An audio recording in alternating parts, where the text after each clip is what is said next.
আমরা আজকে এসেছি শহীদদের কবর জিয়ারত করার জন্য। শহীদদের রেখে যাওয়া যে আমানত, সে আমানত যথাযথভাবে যেন আমরা আঞ্জাম দিতে পারি। তাদের যে আকাঙ্ক্ষা, একটি বৈষম্যহীন ইনসাফভিত্তিক বাংলাদেশ বিনির্মাণ করা, সেই স্পিরিটটাকে নতুনভাবে পুনরুজ্জীবিত করার জন্য আমরা আজকে শহীদদের কবর জিয়ারত করতে এসেছি। এবং আপনারা জানেন, আমরা নির্বাচিত হওয়ার পর থেকে সারা দেশের মানুষরা আমাদের জন্য দোয়া করছে। এবং গতকালকে আমরা কর্মসূচি দিয়েছিলাম শহীদ পরিবারের সাথে সাক্ষাৎ করা, শহীদদের কবর জিয়ারত করা। তো আমরা আমাদের জায়গা থেকেও সকল শহীদ পরিবারের কাছে যাওয়ার জন্য চেষ্টা করব, ফোনে কথা বলার চেষ্টা করেছি। তো মূলত শহীদদের আকাঙ্ক্ষা লালন করাই আমাদের উদ্দেশ্য।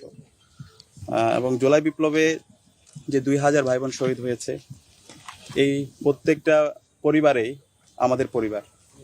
তাদের কথাগুলো, তাদের আকাঙ্ক্ষাগুলো, তাদের প্রত্যাশাগুলো পূরণ করা এখন আমাদের মূল কাজ। এবং সেটা আমরা ঢাকা বিশ্ববিদ্যালয় থেকে শুরু করতে চাই। ঢাকা বিশ্ববিদ্যালয়ে জুলাই বিপ্লব শুরু হয়েছিল এবং সফলতার সাথে আমরা শেষ করতে পেরেছি।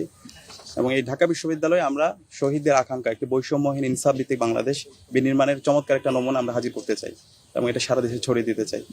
আমরা সারা দেশের সকল শহীদ পরিবারের কাছে দোয়া চাই, মুক্তিকামী ছাত্র জনতার কাছে দোয়া চাই, যেন আমরা আমাদের উপর যে আমানত অর্পিত হয়েছে, সে আমানত যেন আমরা যথাযথ হক আদায় করতে পারি।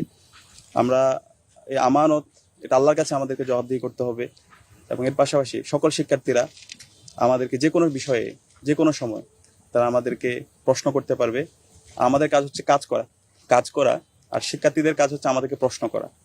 তো আমরা আশা করছি আমাদের যে সময় আছে সেই সময়ের মধ্যে শিক্ষার্থীদের যে আকাঙ্ক্ষা, আমাদের শহীদদের যে আকাঙ্ক্ষা, জুলাইয়ের যে আকাঙ্ক্ষা, সেই আকাঙ্ক্ষার আলোকে আমাদের এই ক্যাম্পাস, আমাদের ঢাকা বিশ্ববিদ্যালয় ক্যাম্পাসকে সাজাবো এবং আমাদের সবার লক্ষ্য এই স্বপ্নের ক্যাম্পাস বিনির্মাণ করা। সবাই আমাদের জন্য দোয়া করবেন। আসসালামু আলাইকুম ওয়া রাহমাতুল্লাহ।